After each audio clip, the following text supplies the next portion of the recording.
parece, continuamos. Buenas tardes. Me voy a presentar. Yo soy Juan Antonio Jiménez, soy el director de proyectos educativos de Obra Social Caja Madrid. Más que nada porque en el programa figuraba Carmen Estrada, que es mi compañera, que no ha podido venir.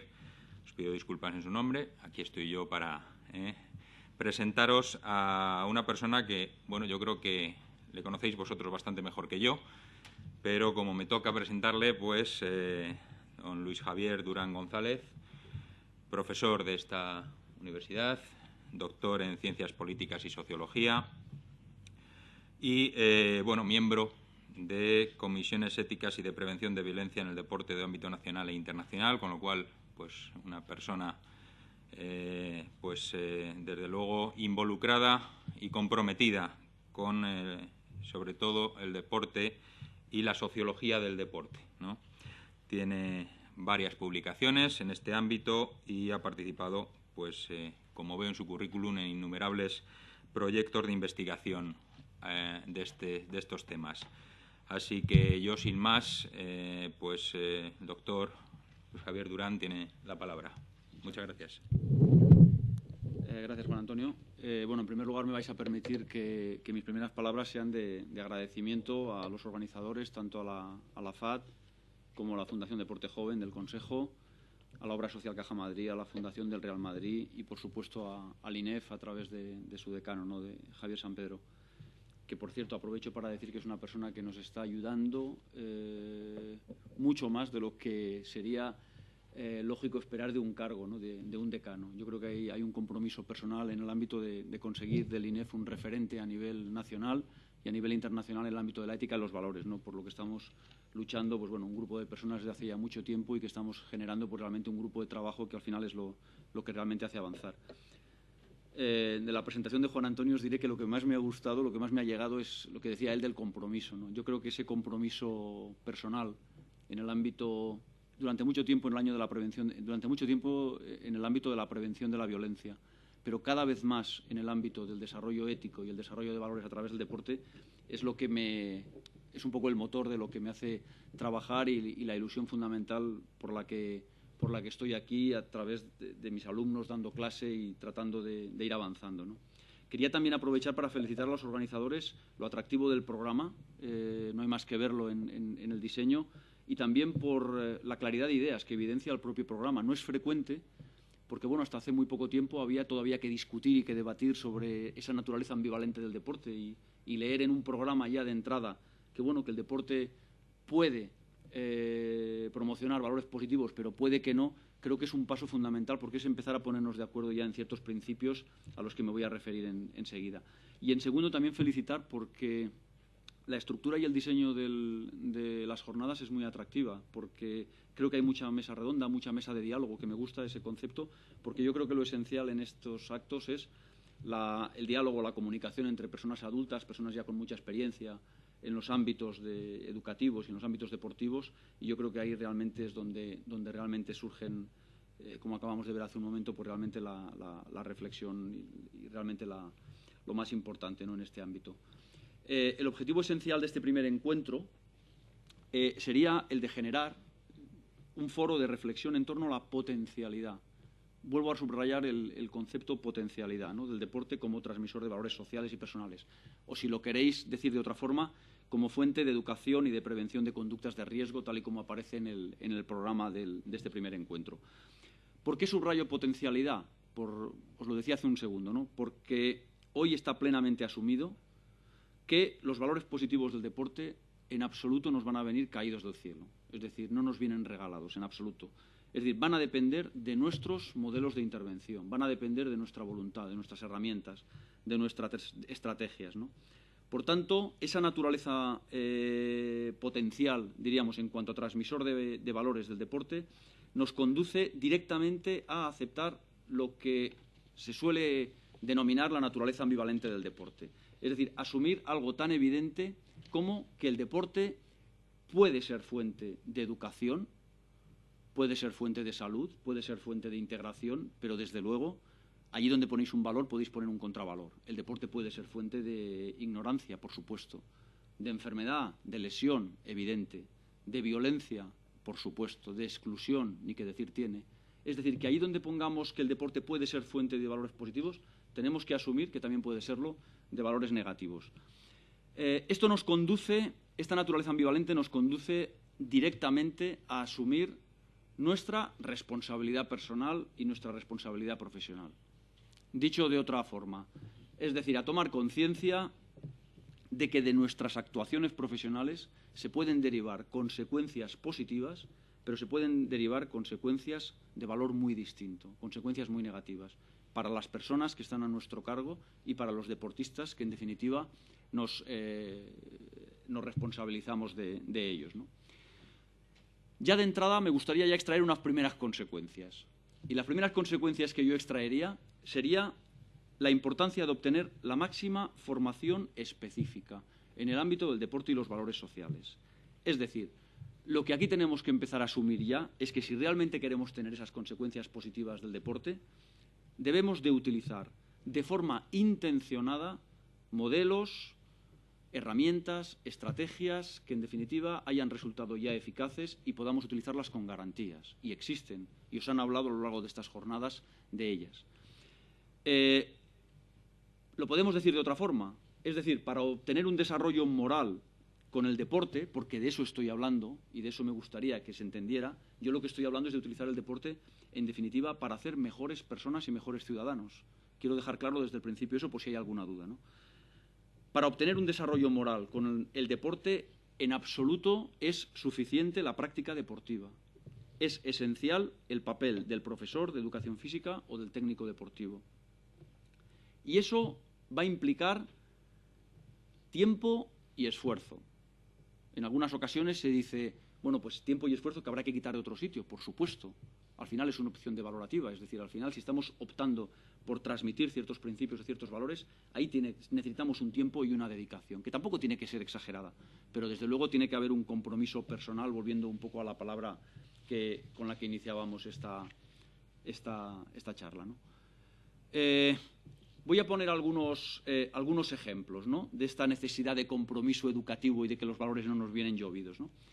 Yo suelo decir a mis alumnos, me gusta empezar muchas veces la materia diciendo, bueno, ¿qué ocurriría? ¿Qué ocurriría si el primer día de clase llegáis a un colegio, sois profesores de educación física o técnicos deportivos y lo único que hacéis el primer día de clase es cogéis un balón deportivo, lo dejáis en la cancha y vosotros os retiráis?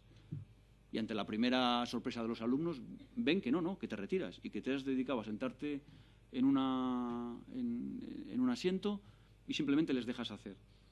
Normalmente lo que me suelen decir mis alumnos es que lo normal sería que automáticamente se pusieran a jugar aquellos chavales que son los mejores, normalmente los más buenos, y que los menos buenos o bien estarían de portero o bien estarían, pues bueno, en un lado, y desde luego la mayoría o casi la mayoría de chicas estarían pues sentadas hablando de sus cosas. ¿Qué quiero decir con eso? Pues que al final, si nosotros no intervenimos, fijaros que aparece por defecto, me gusta ese concepto de por defecto, aparece el modelo deportivo profesional, el modelo deportivo mediático, el modelo deportivo selectivo, jerárquico, excluyente, selectivo, lo que es el deporte profesional, ¿no? Somos nosotros quienes tenemos que, en definitiva, que empezar a tomar partido, a introducir, diríamos, herramientas, ¿no? Otro ejemplo. Este es un ejemplo curioso que me pasó en esta misma sala hace ya, pues, 7 años, ¿no?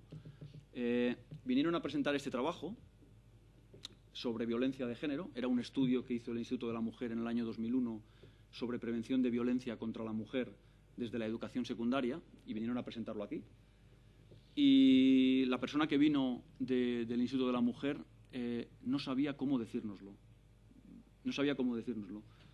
Pues lo que tenía que decirnos era ni más ni menos que cuando hicieron una encuesta a nivel nacional de enseñanzas secundarias, se encontraron que entre los niños de secundaria, niños y niñas de secundaria, que justificaban en mayor medida la violencia de género, un valor fundamental era la práctica deportiva y la expectativa de hacer deporte y la afición al deporte. Estoy diciendo que los niños que practicaban deporte y que eran aficionados al deporte justificaban la violencia de género más que compañeros que no hacían deporte. Y no sabía cómo decírnoslo. Y yo le eché un capote y le dije que no se preocupara, que es que eso ya lo sabíamos, que la gente que estamos en el ámbito del desarrollo moral sabemos desde hace ya mucho tiempo que niños y jóvenes, y nos lo dicen los mejores estudios norteamericanos, que niños y jóvenes que participan en clubs deportivos reflejan niveles de desarrollo moral iguales o inferiores a los de compañeros no practicantes. ¿Qué estoy diciendo? Estoy diciendo que eso de que la práctica deportiva transmite valores, cuidadín, cuidadín. Aquí nos están diciendo probablemente todo lo contrario. ¿Qué razones nos dan los investigadores para entender esto o para tratar de explicar esto? Voy a daros algunas.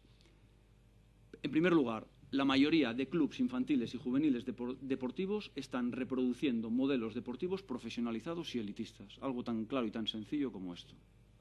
Es decir, estamos viendo los mismos valores que deberían estar en deporte profesional aplicándose en modelos deportivos, educativos, sociales, en modelos deportivos muchas veces municipales, etcétera, ¿no? Educativos, por supuesto, también, ¿no? En competiciones deportivas, etcétera. En segundo lugar, otra de las razones que ayudaba a entender esto, entrenadores y técnicos deportivos a los que en absoluto les preocupaba ni interesaba la formación integral de los alumnos ni contribuir a su desarrollo personal. Lo que les interesaba, sinceramente, era hacer buenos competidores. Punto. Punto. Así de claro. A partir de ahí, su formación era una formación estrictamente técnica. Es decir, no había una formación humanística, no había una formación en valores, no había una formación sobre diseño de programas como los que estamos comentando en estas jornadas o en este foro, ¿no? Y algo importante, eran entrenadores que al estar centrados en hacer buenos competidores, pues bueno, la mayoría de sus correcciones eran correcciones técnicas. Paraban el juego las veces que fuera necesario para corregir aspectos técnicos o tácticos, pero eran incapaces de parar el juego para corregir aspectos morales, un insulto, una entrada, una violencia, una agresión, etcétera. Lo daban como parte, diríamos, del propio deporte en sí, ¿no? Estoy explicando las razones que ayudan a entender esto que nos estamos encontrando, ¿vale?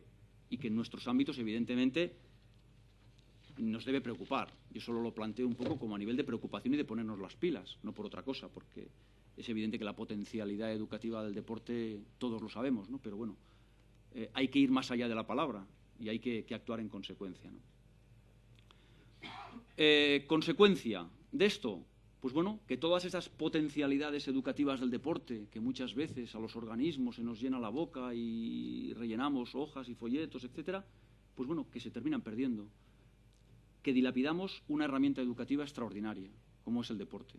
Y cuidado que yo no estoy diciendo que el deporte sea la única herramienta educativa. Tenemos el caso, por ejemplo, reciente del Premio Príncipe de Asturias de las Artes a las orquestas juveniles infantiles venezolanas, que me parece un ejemplo extraordinario de que el deporte es una herramienta, pero la música es otra, la danza es otra, el teatro es otro y el cine es otro. Que tampoco nos creamos que tenemos una panacea. Tenemos una herramienta extraordinaria, ¿vale? Pero hay que buscarse también aliados en otros ámbitos, porque al final lo que vengo a decir aquí es que al final influye mucho más la actitud del profesor probablemente que otro tipo de cosas, ¿no? Y esa es la clave. Y ahí os tenéis que encontrar aliados, sea donde sea, porque eso es lo importante, ¿no? Lo que está claro es que esto nos enfrenta a un problema. Es decir, nos guste o no, hay un problema en lo que estoy diciendo. Bueno, ¿cuál es la trampa? ¿Dónde está la raíz de ese problema? ¿Por qué la mayoría de programas deportivos al final resulta que en vez de hacer mejores personas las hacen iguales o incluso peores? Yo la mejor respuesta a esto la he encontrado en la ética, como siempre. Es decir, yo defino la ética como una brújula de valor en un mundo enormemente complejo. Hoy en día que hay tanta parafernalia, tanta palabra, tantas formas distintas de entender los valores, los contravalores, que uno ya no sabe muy bien de qué está hablando, yo creo que al final la ética es donde está la clave. Es decir, la ética es un poco una brújula de valor que nos debe ayudar a guiarnos en este mundo tan complejo como el que nos ha tocado vivir, ¿no? Y en esa ética, concretamente en una ética del deporte que nos vino a dar una charla hace ya mucho tiempo López Aranguren, hizo la mejor crítica ética que yo he encontrado. López Aranguren, para los que seáis jóvenes, bueno, deciros que fue un profesor de filosofía extraordinario en este país, que marcó una época, y era una persona que yo no había leído nada sobre deporte. Evidentemente, cuando supe que iba a venir a dar una charla, yo acababa de llegar prácticamente hasta casa, era muy joven, y evidentemente me lancé a oírle, ¿no? Y lo que aprendí ese día es impresionante. Aprendí la sabiduría de una persona que simplemente con aplicar sus conocimientos básicos a cualquier realidad son capaces de ir al centro y al meollo de la cuestión. ¿Y cuál fue esa crítica ética al deporte que nos presentaba López Aranguren y que yo creo que es la clave y os transmitiría un poco esa necesidad de comprenderlo, ¿no? Porque si entendemos esto, podemos entender muchas más cosas, ¿no? Él lo que nos decía es que algo tan claro como que vencer es la principal finalidad moral del deporte. Es decir, al final en el deporte lo que interesa es vencer, y punto, en el 99% de las veces. Que podamos ganar de manera honesta o deshonesta, justa o injusta, deportiva o antideportiva, con juego limpio, con juego sucio, engañando al árbitro o no engañándolo, eso son cualidades mediales. Es decir, son, bueno, cosa secundaria. Sobre todo, prescindibles si al final eso pone en tela de juicio la posibilidad de victoria. Yo creo que mejor no se puede expresar, porque yo creo que en el 90%, y me quedo corto, yo creo que ese tipo de actitudes realmente es lo que existe y quizá el peligro fundamental, ¿no? Es decir, ese verdadero fin moral del deporte que sería simplemente el vencer y el triunfar, ¿no?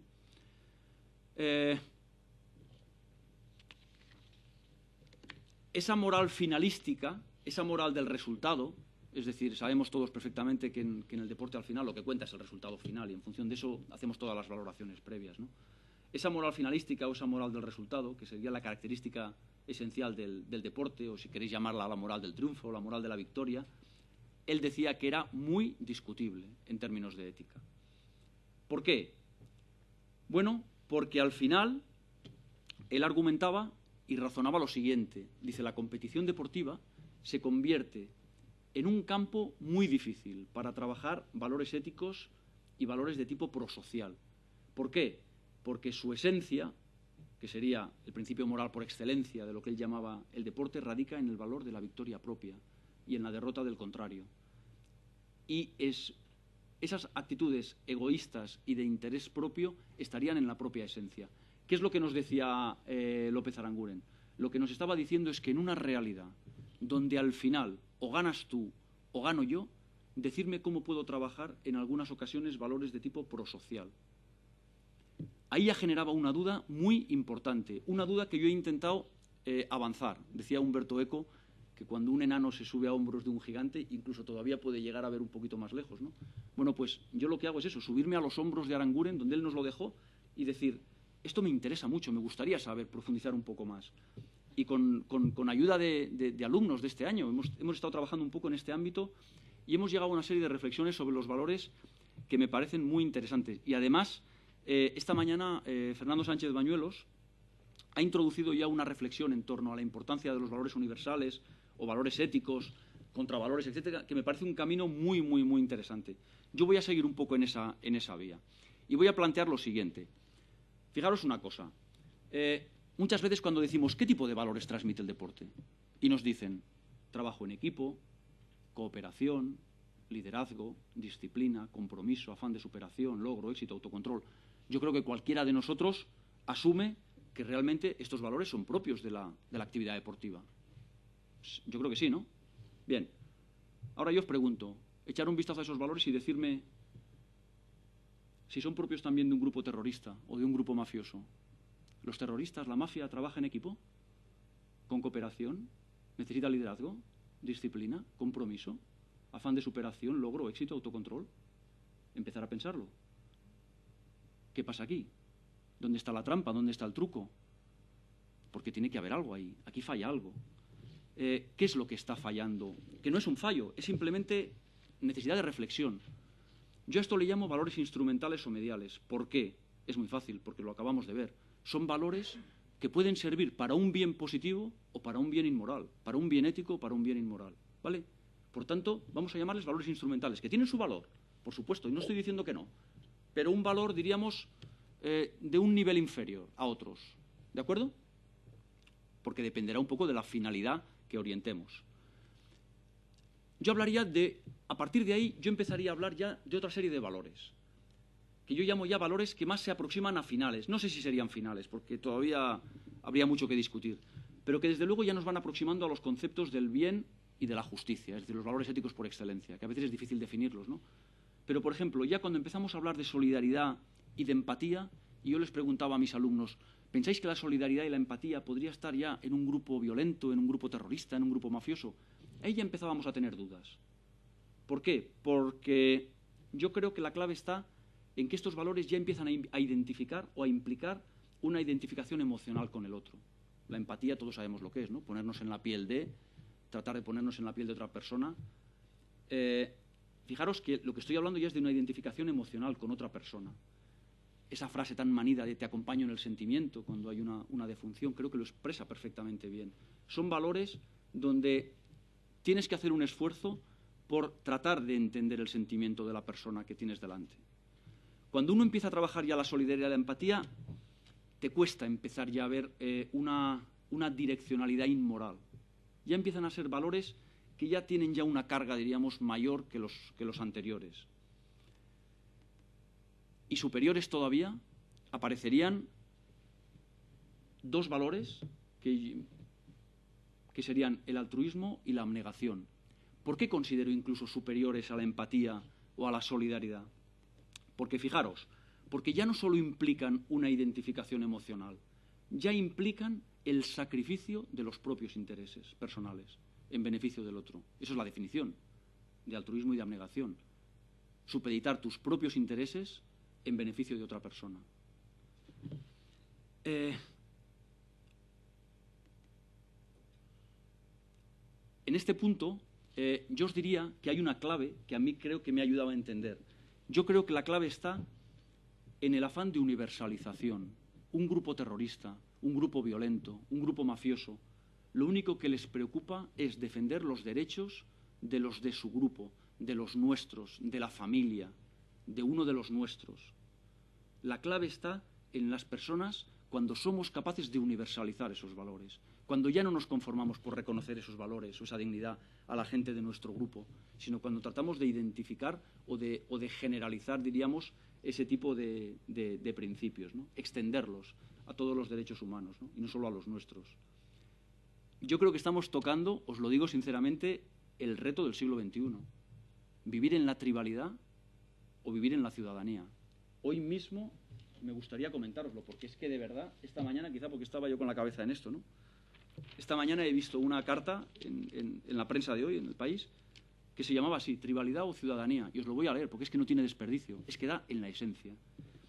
A pesar de las distancias geográficas y culturales, los brutales linchamientos de inmigrantes sudafricanos en Johannesburgo, los vandálicos asaltos a los asentamientos de gitanos rumanos en Nápoles y el cobarde asesinato perpetrado por los etarras en Leguitano, guardan entre sí una perversa similitud motivacional, el mismo sentimiento de odio a todo lo que se percibe como distinto, cultural, política o étnicamente, y la íntima convicción de que la esencia y la pervivencia de su comunidad, la surafricana, la napolitana o la vasca, está en peligro por culpa de los de fuera. Cambian los escenarios, los protagonistas y las motivaciones aparentes, pero la mano miserable capaz de prender el fuego a un ser humano o accionar un coche bomba frente a una casa cuartel está movida en su raíz por ese mismo pánico irracional de perder los referentes identitarios. Ahí está el mayor reto planetario para los gobernantes del siglo XXI, vencer la xenofobia, superar las tribus y formar ciudadanos. Creo que estamos aproximándonos a la clave fundamental. ¿Qué consecuencias traigo en el ámbito deportivo? ¿Qué es lo que os estoy tratando qué estoy tratando de compartir con vosotros? Lo que estoy tratando de compartir con vosotros es que a medida que avanzamos en el valor de los valores, y os pido perdón por la redundancia, es decir, en la calidad de los valores humanos, más difícil resulta encontrarlos y trabajarlos en el contexto deportivo. Eso es lo que os digo. Yo no estoy diciendo que no se puedan trabajar, se deben trabajar, pero teniendo presente este peligro que corremos, este peligro que tenemos, que es la esencia, y es lo que explica muchas de estas excepcionalidades que comentábamos antes, ¿no? ¿Qué recomendaciones se me ocurriría? Pues bueno, plantearos ya prácticamente pues para ir finalizando. Pues bueno, un poco lo que acabo de decir, ¿no? Yo creo que es muy importante el que tengamos siempre presente el peligro que implica la esencia competitiva del deporte. Es decir, el deporte de competición, nos guste o no, tiene una tendencia jerárquica y excluyente. Es su tendencia. cuando se pinta el deporte competición como una pirámide, está muy claro hacia dónde miramos. Miramos hacia arriba, y arriba solo cabe uno. Y si es el número 1 del mundo, toda la prensa y todos los focos están sobre él. Siempre se ha dicho, ¿no?, que entre el número 1 y el número 2 hay un abismo. Esa es la realidad del deporte, ¿no? Ese peligro lo tenemos siempre presente. A partir de ahí, nunca olvidemos que nuestro carácter tiene que ser incluyente y extensivo, no jerárquico y excluyente. Es decir, nuestra esencia es el deporte para todos, pero no en un sentido de deporte para todos, sino que todos tienen cabida en la realidad deportiva.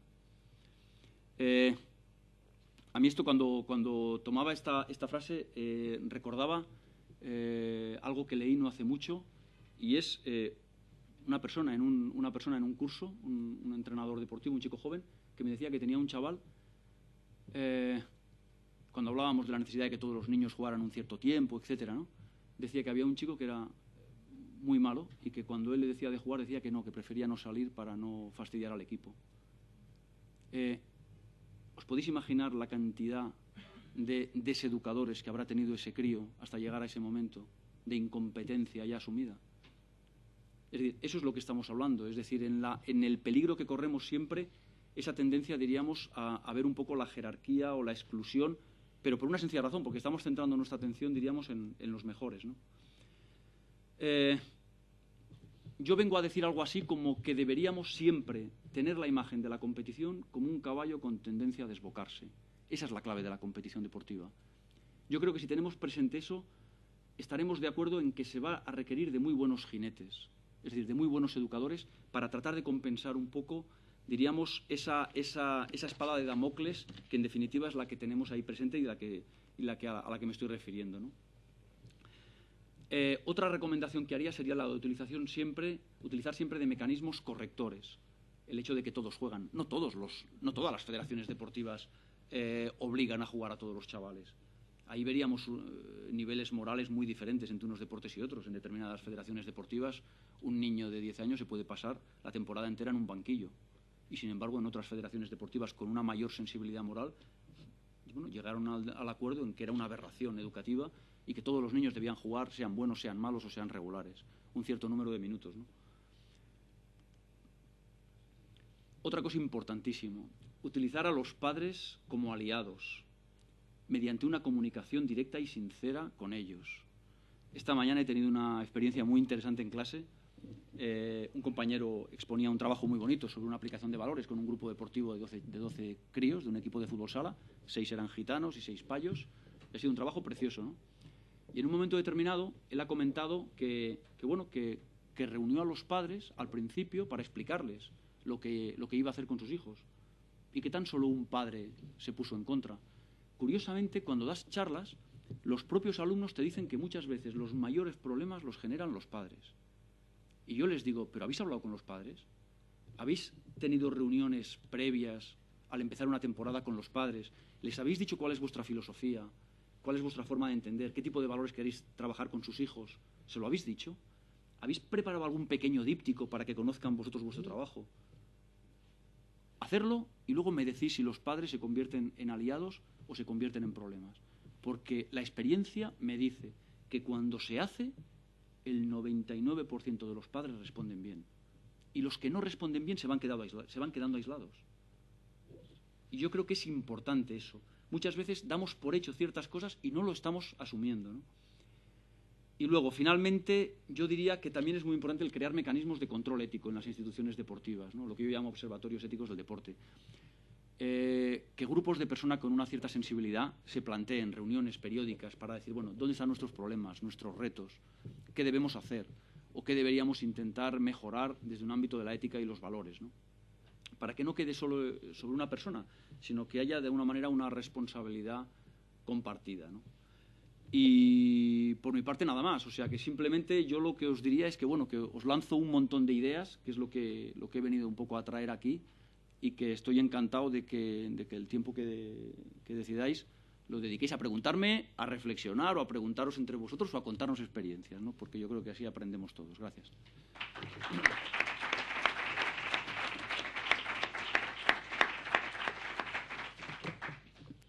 Bien, pues, bueno, la verdad es que yo hacía tiempo que no asistía a una clase magistral. Agradezco al profesor su análisis. Desde luego, como buen investigador y profesor, no solo pone el dedo en la llaga, sino que se encarga de abrirla un poquito para ver qué hay dentro. Y yo creo que es de lo que se trata. Con lo cual, pues yo me he quedado con 2 o 3 cosillas. El papel del profesor, la actitud del profesor, el papel de la familia como aliado, y que, desde luego, el compromiso y la vocación vuestra son armas muy, muy poderosas para hacer que todos los valores que puedan tener esa versión o esa visión positiva y negativa en un momento dado se decanten por ese lado positivo, ¿no? Que es de lo que se trata, entiendo, ¿no? en este ámbito. Bien, pues yo abro un turno de preguntas, dudas, que puedan ser... Sí. Al principio de la charla, en la crítica ética del deporte de López Aranguren, decía: vencer es la principal finalidad moral del deporte, ¿no? Ahí se entiende vencer como algo, como un resultado, ¿no? Superar al contrario, de alguna manera. Y no sé, pues yo lo veo más como una superación personal, o sea, no el hecho de vencer, sino el hecho de haber dado tú todo en un encuentro, en un partido contra un equipo, pues lo veo como más la finalidad del deporte. Me acuerdo que jugando con 15 años en cadete, íbamos primeros en la liga y solo perdimos un partido, ¿no? Y cuando ganábamos 11-0 o 13-0 algunos partidos, el entrenador nos echaba la bronca, pero nos echaba una buena bronca además. Y algún partido que empatamos, pues nos dijo: muy bien, habéis jugado muy bien, ¿no? Simplemente por el esfuerzo que habíamos realizado. Y bueno, ganamos la liga, claro, porque éramos mucho mejores, pero me acuerdo de eso. Yo te diría, ¿no?, que ahí lo que está demostrando el entrenador que tuviste es esa sensibilidad, ¿no? Que ojalá fuera una sensibilidad compartida y universal. Pero, bueno, desgraciadamente lo que oigo en clase, porque, bueno, tengo que deciros que yo no he sido profesor de educación física, yo soy licenciado en sociología, he practicado deporte durante mucho tiempo, pero que muchas veces mis ojos son los propios alumnos, ¿no? Soy una persona que me gusta hablar mucho en clase y compartir muchas ideas, y la riqueza que da, os podéis imaginar, ¿no? Una universidad con personas de 20, 21, 22 años, muchos trabajando, deportistas, es impresionante, ¿no? Y fruto de todo eso han sido un poco, pues bueno, el ir avanzando un poco en esta línea, ¿no? Comparto plenamente contigo esa reflexión que hacía vuestro entrenador, ¿no? Esa sensibilidad, ¿no? La importancia de entender la victoria como una superación personal. Yo hablaría de excelencia en el juego, ¿no? Yo creo que eso es muy importante, el valor de la excelencia frente al ganar, porque a veces para ganar no hace falta ser el mejor ni el más excelente, a lo mejor a veces para ganar hace falta ser el más tramposo. Y bueno, y todos en mente tenemos determinados problemas que hay hoy en día con respecto al tema del dopaje, etcétera, ¿no? Que sería, por ejemplo, un buen argumento en este ámbito, ¿no?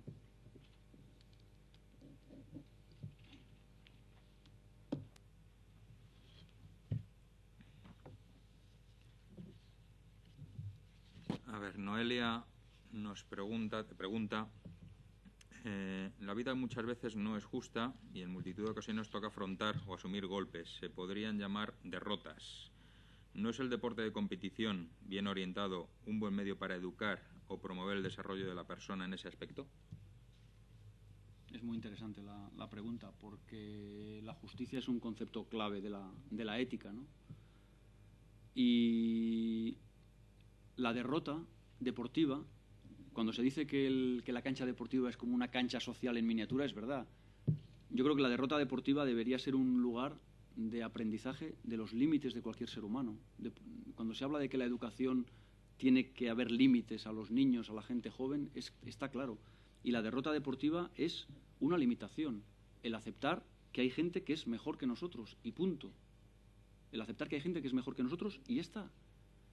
Y a partir de ahí la reflexión que nos hacemos es: vamos a intentar, como decías, mejorar al máximo para que la próxima vez que nos toque competir con ellos, pues bueno, pues ponérselo más complicado.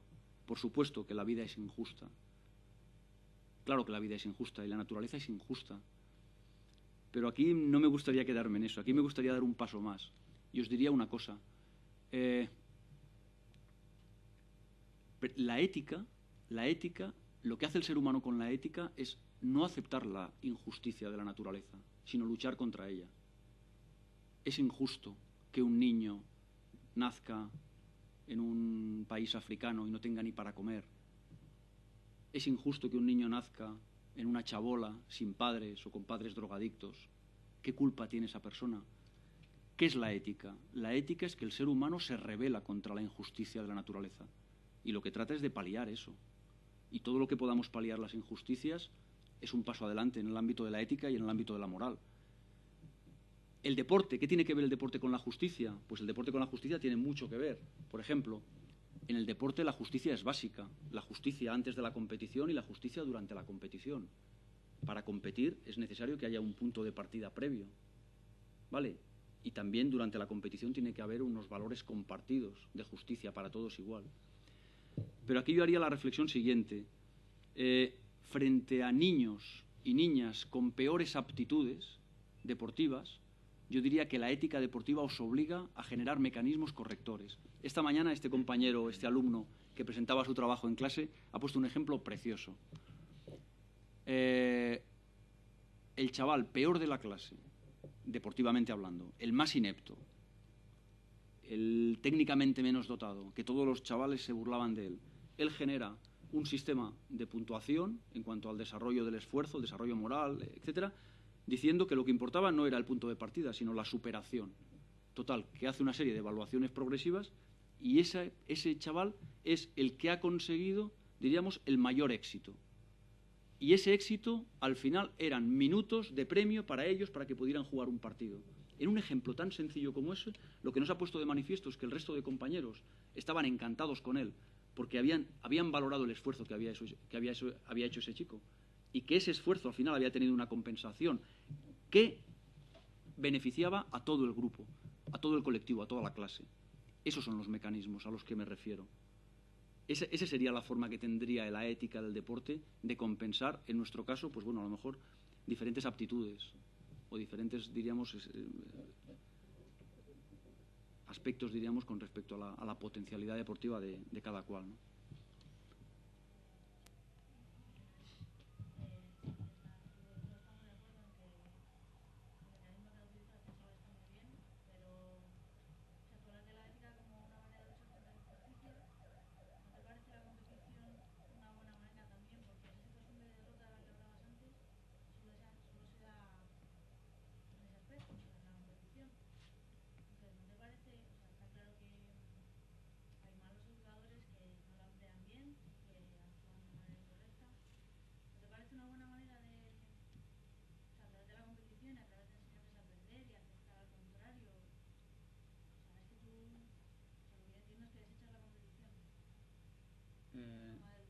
No, en absoluto.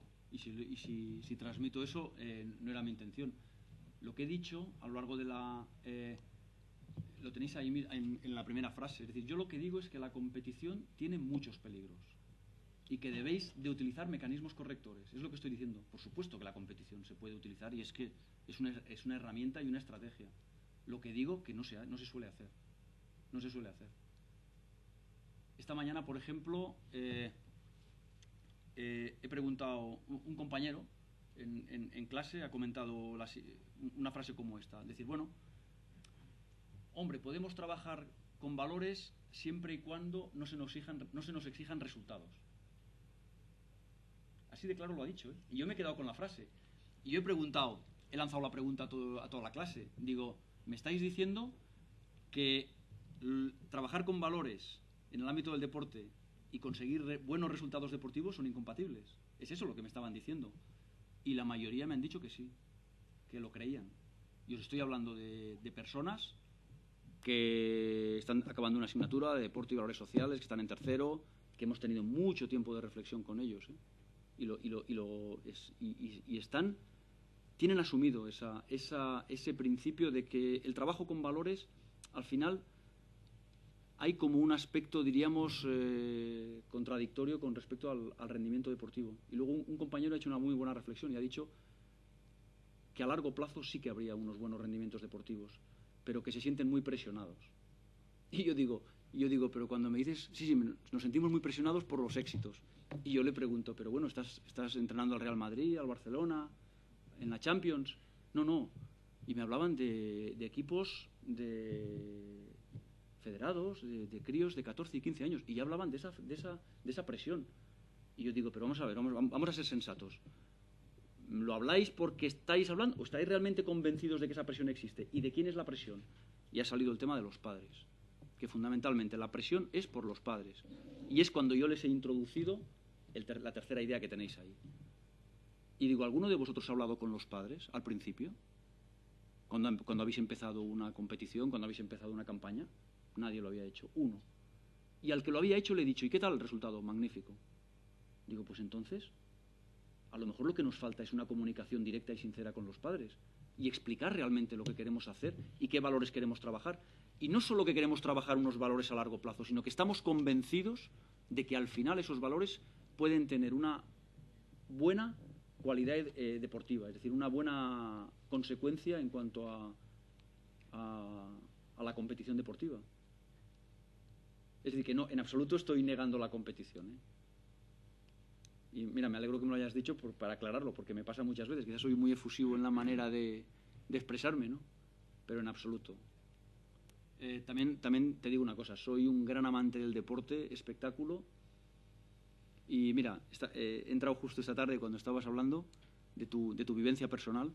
Y yo creo que las vivencias personales nos marcan a todos, ¿no? Yo he sido una persona que tuve una ruptura con el deporte muy temprana. Y una ruptura bastante traumática, entre comillas. Traumática no por lesiones, sino por no llegar a unas ciertas expectativas. O sea, os habla una persona que ha vivido esa parte negativa del deporte, ¿no? Esas exigencias deportivas que en un momento determinado no se cumplen y esa ruptura traumática con una práctica deportiva. Y quizá toda mi vida profesional, como profesor y como educador, ha sido una parte esencial, porque he reflexionado mucho sobre ello, me tocó vivirlo y, como decías muy bien, yo creo que esas vivencias personales, una de dos, o nos hunden o nos hacen fuertes, y hay que hacernos fuertes. Y tenemos que hacernos fuertes y tenemos que reflexionar sobre ello y utilizar eso, ¿no? como educadores para tratar de que otras personas no sufran en un momento determinado cosas que con nosotros se hicieron mal. De eso se trata, ¿no? Esa es la ética y esa es la educación, ¿no?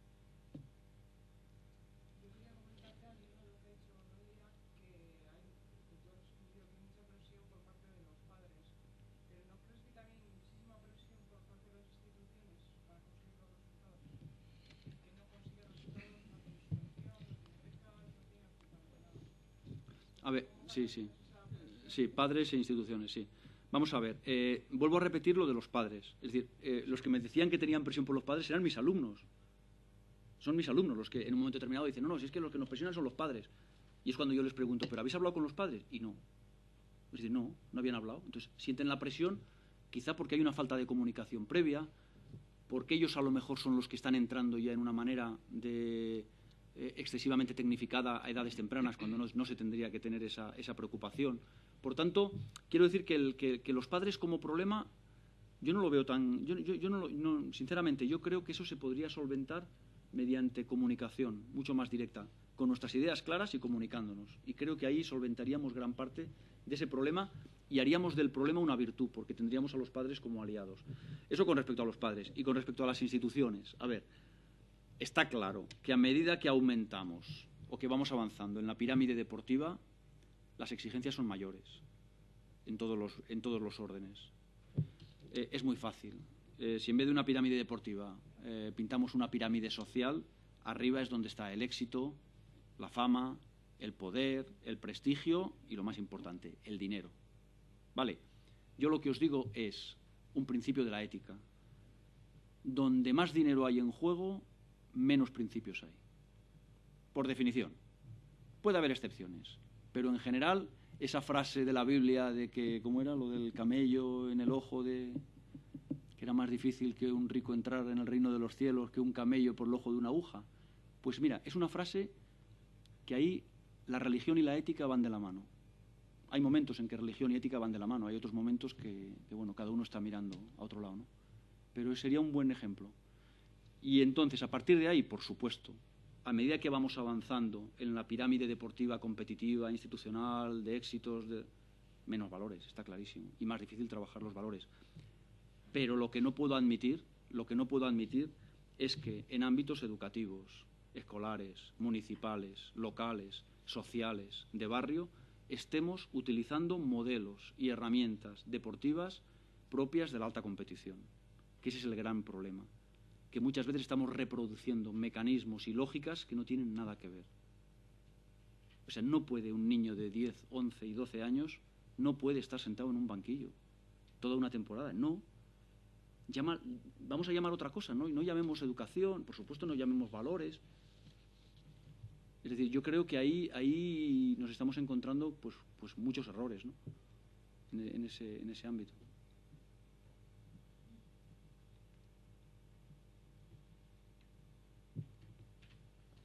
Bien, pues no tenemos más cuestiones.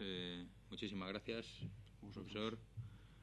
Gracias a vosotros por vuestra atención y yo creo que pasamos directamente a la clausura, ¿no? Porque yo creo que estamos todos ya viernes a estas horas con ganas de...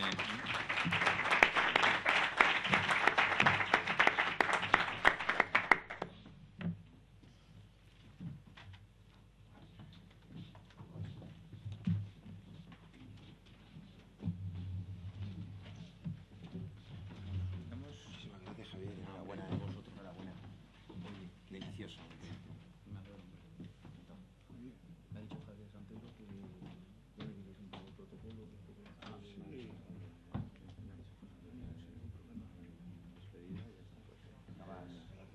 Acaba el proceso de la casa. Vale.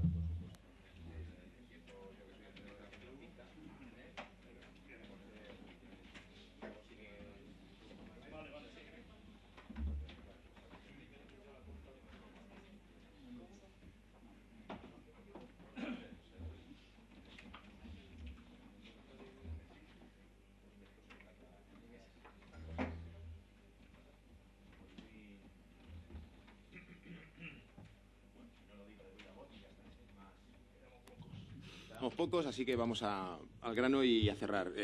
Soy, para los que no me vierais ayer, Miguel Ángel Rodríguez, el subdirector de Estudios y Programas de la Fundación de Ayuda contra la Drogadicción, una de las entidades implicadas en este primer encuentro, y personal e institucionalmente pues muy orgulloso de lo aquí escuchado, de lo aquí trabajado, de lo aquí compartido. Espero que, y os invitaba ayer al empezar el primer encuentro, la primera mesa redonda de este encuentro, a que evaluarais el encuentro para que nos dierais y nos ayudarais a mejorarlo.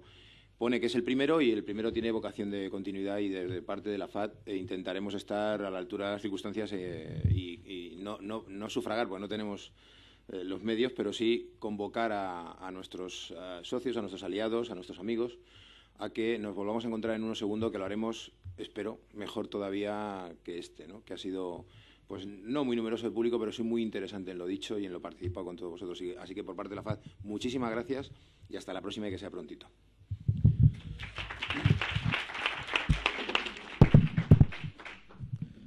Bueno, buenas tardes a todos. Soy Juan Manuel Hueli, el jefe de área de promoción deportiva del Consejo Superior de Deporte y, por supuesto, represento también a la Fundación Deporte Joven. Y, ante todo, pues agradecer, por supuesto, a la Federación de Ayuda a la Drogadicción de habernos invitado a participar con ellos como organismo, que independientemente me he visto reflejado en lo que se habla aquí toda la tarde, porque nosotros representamos la alta competición, representamos un poco la promoción deportiva, que es la subdirección que yo estoy, y realmente pues nos toca todo un poco. Y llegar a la alta competición, como bien decía Javier, pues es dificilísimo y duro, y muy difícil. Las instituciones tenemos, sin lugar a dudas, que estar pendientes de esas rectificaciones que los reglamentos arcaicos de las propias federaciones deportivas existen para que los campeonatos de España en edad escolar, para los campeonatos universitarios, pues no se produzcan a lo mejor ese abandono precipitado porque hay chicos que no están jugando como debieran. Y para eso hay algunas federaciones que vosotros sabéis mejor que nosotros, como es las normas pasarela en baloncesto, que se debían de aplicar a otro tipo de reglamento y que nos cuesta mucho trabajo, pues que a los técnicos, entrenadores, pues en algunos casos se nos ha dicho, como bien decía Javier, pues oye usted, se está usted metiendo en el trabajo mío como técnico y si me dice usted que tiene que jugar el niño 4 cuartos y tiene que jugar todos un cuarto, y usted y yo, ¿para qué estoy aquí? Yo tengo que decir quién es el que juega. Cuando mire usted, en estas edades, el organismo que convoca estos campeonatos es el que le dice a usted cómo se tiene que jugar. Y en ese sentido estamos implicados y en ese sentido tenemos que seguir hacia adelante. Es como pues, la inclusión que es parte muy importante también de estos valores. Pues si los reglamentos te dicen que no puede haber extranjeros porque el fútbol tiene que potenciar su selección absoluta, luego nacionalizan todos los que pueden, pues no señor, tiene que ser porque en su colegio están jugando, hay 7 u 8 chavales que son de distintas nacionalidades, pues los 7 u 8 juegan en esas categorías inferiores. Todo eso son índices correctores que los organismos y lo que se decía antes, la señorita que decía por allí a la derecha, pues tenemos la competición, no hay que demonizarla ni muchísimo menos, pero sí que hay que educarla, sin lugar a dudas. Y por supuesto que tenemos que a nosotros somos los primeros que se nos exige cuando vamos este año, en vez de tener 17 medallas, que tengamos 22. ¿Por qué? Porque todo eso da prestigio, da fama, incluso el propio gobierno puede tener una mayor dedicación económica para el deporte, etcétera y tal. Con lo cual, todo hay que armonizarlo en condiciones y, por supuesto, en su justa medida. Para nosotros decirle a Miguel Ángel que hemos estado encantados de estar aquí con vosotros, que ya tomamos el reto, como bien decía Antonio Montalvo, que ha estado esta mañana, de que esa continuidad de estos foros es absolutamente interesantísimo y participaremos mucho más en el próximo, sin lugar a dudas. Y, bueno, agradecer, sin lugar a dudas, a la Universidad Politécnica, que está liderando en esta última legislatura que estoy viendo desde que está Javier, y si quiero se lo transmitan como buen compañero del mundo del baloncesto que le conozco, pues en la Facultad de Ciencias de la Actividad Física y del Deporte, por todo este tipo de eventos y todo este tipo de foros que realmente pues se ha volcado. El INEF ya no es el primero de todos los INEF, que realmente pues estaba aquí un poco anquilosado, todo lo contrario, está saliendo a la calle, estamos todos en él, y nosotros que estamos a 50 metros, porque nuestra casa está aquí al lado, estamos prácticamente todo el día metidos, jornadas de mujer y deporte, este tipo de jornadas, etcétera. Y yo creo que eso es muy importante para concienciar a todo el mundo. Por supuesto, a la Fundación Real Madrid y a la obra social de la Caja Madrid y a todos vosotros que estáis aquí un viernes a las 6:30 de la tarde, con lo importante que es estar por ahí divirtiéndose. Muchísimas gracias.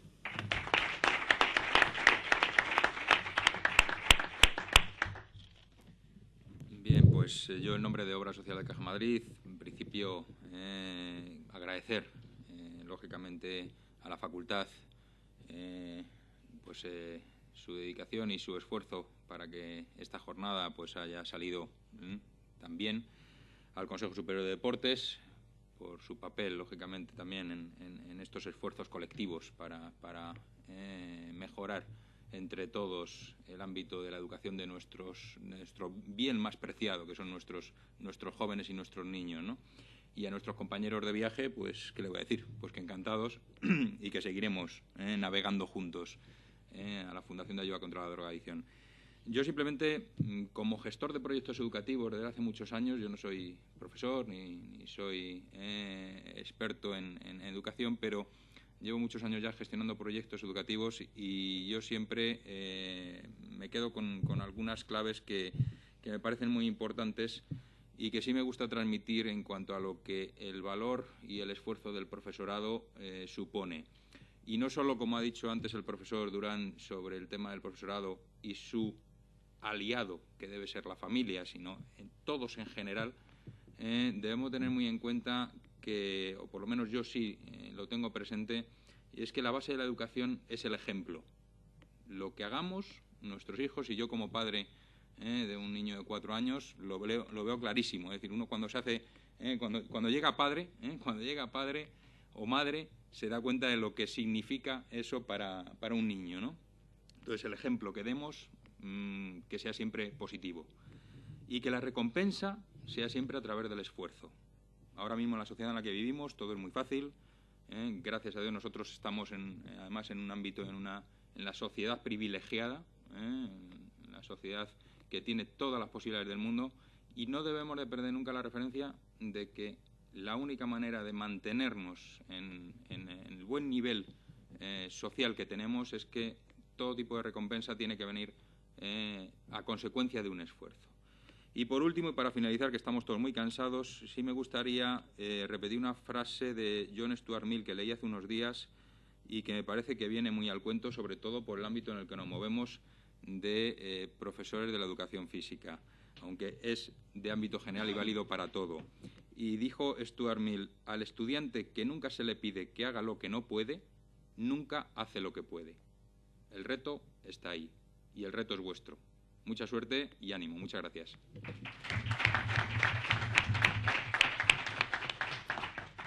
Bueno, para concluir, me ha pedido Javier San Pedro, el decano de nuestra facultad, que le excuse y que le representara en este acto. Nada, agradecer simplemente a los organizadores, tanto a la FAT, a la Fundación de Ayuda contra la Drogadicción, al Consejo Superior de Deportes, a la Obra Social Caja Madrid y a la Fundación del Real Madrid, pues bueno, agradecerles la confianza de haber organizado este evento, que para nosotros es un referente muy significativo en nuestra facultad, que, como os decía, nuestro decano está haciendo un enorme esfuerzo, como bien decía Juan Manuel, en que el INEF sea un referente a nivel nacional y a nivel internacional en el ámbito del deporte, pero muy especialmente en el ámbito de la ética y en el ámbito de los valores, ¿no? Y solo me queda que dar por clausurado este primer encuentro Deporte y Educación en Valores, esperando al segundo. Muchas gracias.